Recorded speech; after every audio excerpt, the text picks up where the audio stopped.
Hello, and welcome once again to North Central Cinema. I'm your host, Joseph W. Smith III. Call me Joe, please. As a longtime critic and fan, I always felt that Meryl Streep's performance in Sophie's Choice, now 40 years old, was probably the best female performance I had seen in a film. But in the new movie Till, I think the actress Danielle Deadwyler sets for me a new gold standard in what an actress can accomplish on screen. I'm not sure I've seen a better performance.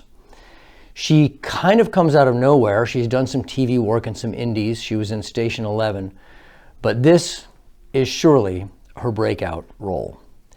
And she's got a heck of a story to do it in. Till is the film that's currently in theaters, and it'll be streaming sometime in December, I believe.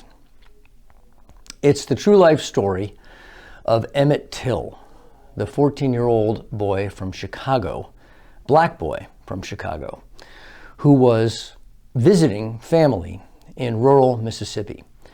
And he, in some way or other, that we don't know exactly what happened, but he apparently was flirting with, or was accused of flirting with, a white woman at a grocery. And this was too much for that society at the time. He was forcibly taken from his relative's home a couple of nights later. He was tortured. He was beaten. He was shot through the head, and his body was dumped in the Tallahatchie River, where it washed ashore a few days later. His mother, Mamie, played by Deadwyler, then made the bold and somewhat shocking decision to have an open casket funeral, where his disfigured and badly bloated body was photographed and seen by literally thousands, calling much more nationwide attention to the plight of blacks in the South at that time. That was 1955. In fact, if you track with the civil rights movement, you know it really kicked off just a couple of months later, and not too far from there, in Montgomery, Alabama in 1955. And some feel that this was to some degree the impetus of that Mamie's decision helped with that movement. Besides her incredible performance, which moves from motherly joy and tenderness to grief and implacable fury, what's really remarkable about the film is its restraint. I mean, you have an inherently very explosive and melodramatic story, and yet the director, whose name I'm probably going to fumble, Chinonye Chukwu, I think she just said, look, I've got a good enough story and a good enough cast. I'm just going to step back and let it happen. There are long silences, long close-ups. She doesn't push any buttons. She just lets the story do its own work. And in addition to Deadwyler, there's not a bad performance in the film. There are probably 12 other truly tremendous and noteworthy performances. Jalyn Hall is letter perfect as Emmett. Frankie Faison plays Emmett's grandfather, Mamie's father. Sean Patrick Thomas plays Mamie's beau. Tosin Cole plays civil rights hero Medgar Evers. Until I saw this film, I didn't even know that he was involved in this case. And an almost unrecognizable Whoopi Goldberg doing some of her best work ever. Honestly, I think if it wasn't for her voice, you probably would not even recognize her. But really every role, the white sheriff, the white judge, the woman who accused Emmett, who, by the way, was never prosecuted. All of them are absolutely top-notch. And as part of the restraint that the film employs, some of the most shocking stuff is almost a sort of throwaway thing. It's the casual, almost laughing reaction that the white community has to this court case.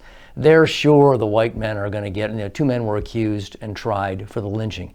They're sure they're going to get off. They're laughing at, the blacks, meanwhile, are terrified of even more lynching going on, and the whites are laughing it off.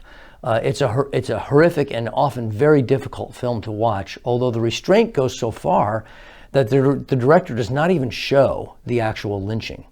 Nonetheless, that scene is an emotional cyclone, like a lot of the rest of this film.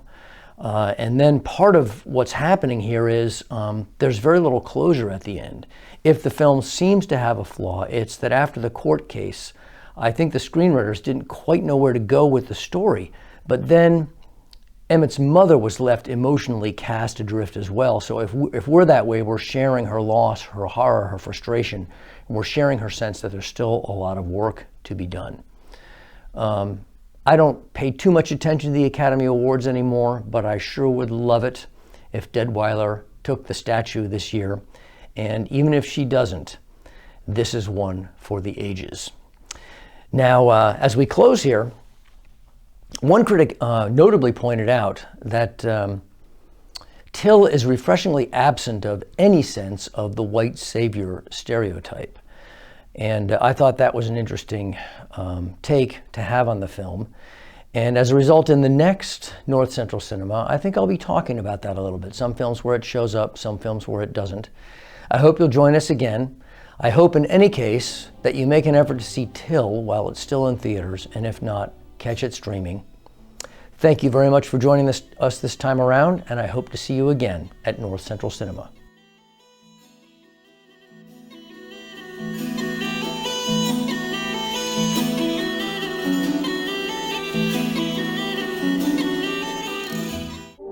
At UPMC, we're pioneering new ways to treat cancer, and we're working to prevent it. We're advancing new technology to look more closely at disease and helping you breathe easier. We perform the world's first heart-liver transplant, and we're experts at keeping your heart beating strong. We're a global team of more than 90,000, advancing care everywhere and delivering it closer to you. UPMC, life-changing medicine.